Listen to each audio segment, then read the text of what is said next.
नमस्कार दोस्तों, ये है चमत्कारी फसल। दोस्तों बहुत ही अद्भुत चमत्कारी फसल। दोस्तों आज के युग के अंदर जलवायु परिवर्तन एक बहुत बड़ा मुद्दा बन गया है। सूखा बहुत बड़ा मुद्दा बन गया है। बारिश कम, पानी कम बहुत बड़ा मुद्दा बन गया है। किसानों की आय का बहुत ही बड़ा मुद्दा बन गया है।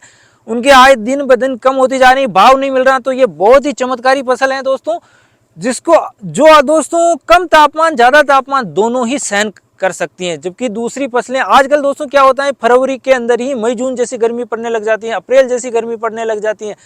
तो दोस्तों ये दूसरी जो फसलें अपने गेहूं हो गया, नॉर्मल जितनी भी फसलें हैं वो क्या है कि अधिक तापमान सहन नहीं कर पाती। लेकिन ये जो आप चमत्कारी बहुत ही अद्भुत फसल देख रहे हो आप, इसे बहुत कम खाद में बहुत खराब जमीन में भी लगाया जा सकता है। यह 36 डिग्री सेंटीग्रेड तक का तापमान सहन कर सकती है। साथ ही साथ दिसंबर, जनवरी, नवंबर की जो शीतलहर होती है उसका भी इस पर बहुत कम असर पड़ता है, यानी उसको भी यह आसानी से सहन कर पाएगी दोस्तों।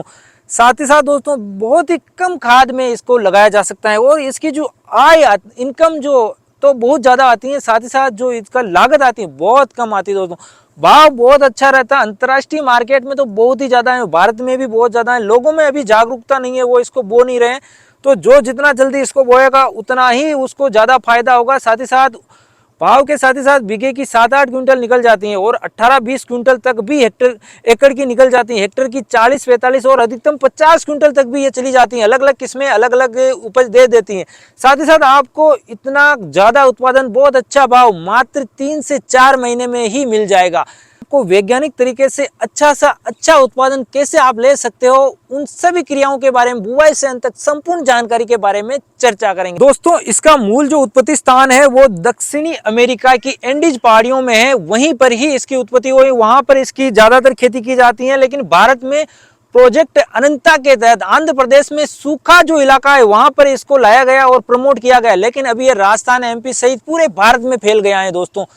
और साथ ही साथ दोस्तों इसके बुआई के समय के बारे में बात करें तो आप जून जुलाई में भी इसको लगा सकते हो। लेकिन जो सबसे ज्यादा उपयुक्त जो इसका समय है दोस्तों, वो जो है दोस्तों अक्टूबर और नवंबर के बीच का जो समय है। अक्टूबर नवंबर में आप इसको लगा दोगे, फरवरी के लगभग इसकी कटाई हो जाएगी। है बथुआ कुल का पौधा, लेकिन इसमें जो गुण हुआ प्रोटीन रिच ये इसके दाने होते हैं। खाने के लिए औषधि गुण के हिसाब से सभी प्रकार के रोगियों में बहुत ही फायदेमंद है। बीपी वाला हो, हार्ट डिजीज वाला हो, सभी में ये फायदेमंद रहता है। और चावल से भी ज्यादा इसमें प्रोटीन होता है। चावल जो नहीं खाना चाहते हैं उसके लिए बहुत शानदार ये रहने वाला है दोस्तों अगर बात करें इसकी जमीन के बारे में, वैसे तो आप सभी प्रकार की जमीन में इसको लगा सकते हो। लेकिन अच्छी जल निकास वाली बुरबुरी जीवांश खाद वाली मिट्टी अगर आप लोगे, बिना ढेले वाली, क्योंकि इसका बीज बारीक होता है तो ज्यादा ढेले वाली जमीन नहीं होनी चाहिए।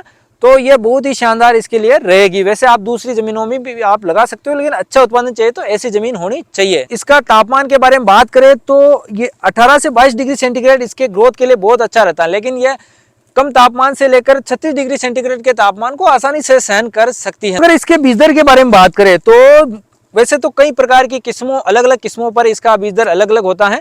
लेकिन जो जनरली बीज दर है 5 किलो प्रति हेक्टेयर के हिसाब से इसका बीज दर रखा जाता है दोस्तों जनरली। वैसे भी आप किस्मों के हिसाब से यह चेंज होता रहता है, तो जहां से आप खरीद रहे हो वहां पर आप पता कर लीजिए दोस्तों। अगर बात करें कि इसकी बुआई का दोस्तों दूरी क्या रखें, तो कम दूरी पर अगर आप लगा रहे हो तो लाइन से लाइन की दूरी आप 15 सेंटीमीटर रख सकते हो और पौधे से पौधे की दूरी 10 सेंटीमीटर रख सकते हो। और ज्यादा दूरी पर आप लगाना चाहते हो तो दोस्तों 30 सेंटीमीटर लाइन से लाइन की दूरी रख दीजिए और 10 से 15 सेंटीमीटर पौधे से पौधे की दूरी रख दीजिए। इससे ज्यादा इसकी दूरी नहीं रखनी है, वरना उत्पादन पर बहुत ही बुरा असर पड़ता है, उत्पादन कम होता है दोस्तों। अगर बात करें बुआई की तरीके के बारे में, तो आप लाइनों में बो सकते हो, छिटकवा विधि से इसको बो सकते हो। हाथ से बारीक दाना होता है तो आप थोड़ी सी रेत मिलाकर छिटक दीजिए दोस्तों। इसके अलावा लाइनों में आप बता दिया दूरी आपको उस हिसाब से बो सकते हो। साथ ही साथ नर्सरी भी बना सकते हो। 25 से 30 दिन के प्लांट को आप नर्सरी से मुख्य खेत में ट्रांसप्लांटिंग कर सकते हो। इसके बीजोपचार के बारे में बात करें तो पहले तो पता कर लीजिए कि बीज उपचारित है या नहीं। अगर आप मार्केट से ले रहे हो, कई बार बीज उपचारित आता है पैकेट में, तो अगर बीज उपचारित है तो कुछ नहीं करना है। अगर नहीं है तो प्रति किलो बीज पर अपने को 5 से 10 ग्राम ट्राइकोडर्मा विरिडी या दोस्तों 2 ग्राम कार्बेंडाजिम 12% प्लस मैनकोजेब 63% नामक फफूंदनाशक, दोनों में से किसी एक को बीज पर स्प्रे करना है, छांव में सुखाना है और फिर बीज को बो देना है दोस्तों। अगर बात करें बुआई से अंत तक खाद उर्वरकों की मात्रा और उनको देने के समय के बारे में, तो अगर आपके पानी की कमी है तो आप केवल जैविक खाद देवें, गोबर की खाद वगैरह देवें। बुवाई के समय 4 टन प्रति एकड़ के हिसाब से आप गोबर की खाद दें, इसके अलावा कुछ ना देवें। लेकिन अगर पानी की अच्छी व्यवस्था है तो आप गोबर की खाद के अलावा दोस्तों आप एक कट्टा बुआई के समय प्रति एकड़ के अंदर यूरिया दे सकते हो। साथ ही साथ 2 से 2.5 कट्टे एसएसपी यानी सिंगल सुपर फास्फेट दे सकते हो। 35 किलो म्यूरेट ऑफ पोटाश दे सकते हो।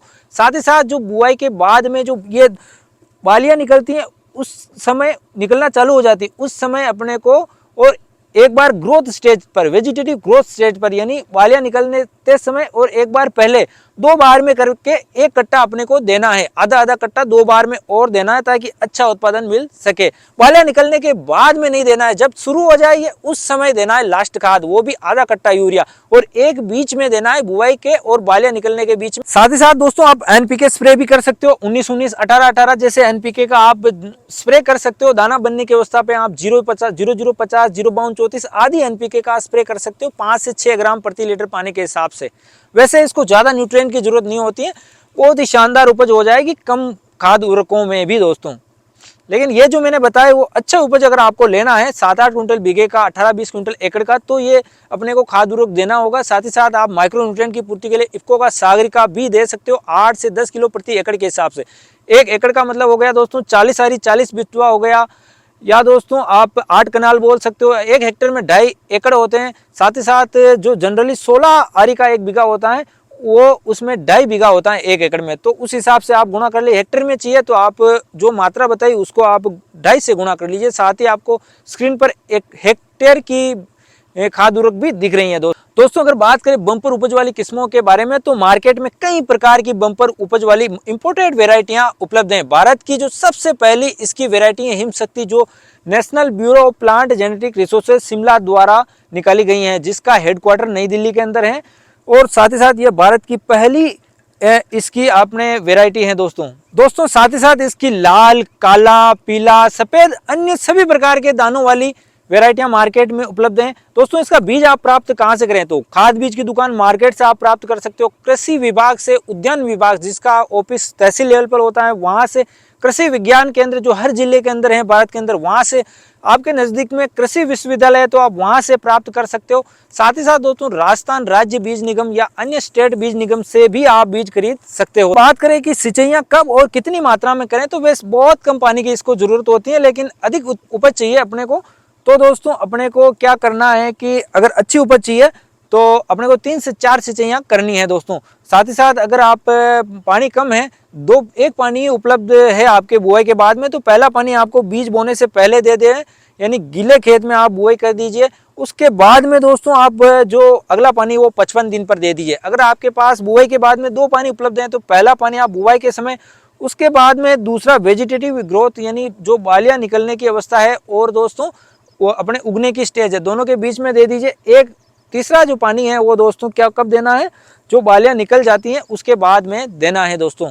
साथ ही साथ दोस्तों अगर आप 3 से 4 सिंचाइयां करना चाहते हो तो पहला पानी बुआई के समय, दूसरा दोस्तों आपके 1-8 महीने की फसल हो जाती है तब, तीसरा पानी जब बालियां निकलना चालू हो जाए खेत में उस समय, चौथा पानी आप जब दाना भरता है बालियों में इस स्टेज में देना है दोस्तों।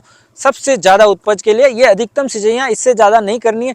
साथ ही अगर जमीन की क्वालिटी पर भी निर्भर करता है कि कितना पानी देना है। आपकी जमीन, ये जो मैं खड़ा हूँ वो ब्लैक सॉइल है तो अच्छी फसलों में भी, गेहूं जैसी फसलों में भी 20 से 30 दिन तक पानी की जरूरत नहीं पड़ती है। वहीं दोस्तों बुआई के समय अच्छे अंकुरण के लिए अच्छी नमी बनी होनी चाहिए और बीज को आप गीला 6 से 8 घंटे गीला करके छांव में सुखा कर भी बो सकते हो, जिससे अंकुरण अच्छा होगा। खरपतवार नियंत्रण के लिए 1-8 महीने की जो 20 से 30 दिन की फसल होती है उस समय आप निराई गुड़ाई कर दीजिए।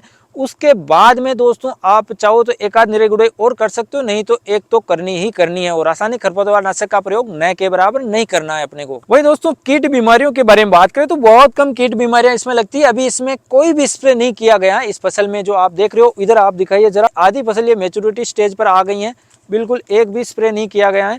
तो इसमें जो कीट बीमारियां लगती है, जो ज्यादा पानी न भरने दे, वरना जो डंपिंग ऑफ जो बीमारी है वो लगती है, जिसमें क्या है कि तना गल जाता है, जड़ गल जाती है, छोटा पौधा मरने लगता है, तो वो बीमारी लगती है। तो उसके लिए आप बीजोपचार करिए, पानी न भरने दीजिए। इसके साथ ही साथ आप प्रति लीटर पानी के अंदर 2 ग्राम कार्बेंडाजिम 12% प्लस मैनकोजेब 63% नामक फफूंदनाशक का स्प्रे कर सकते हो। साथ में एनपीके कीटनाशक भी मिला सकते हो।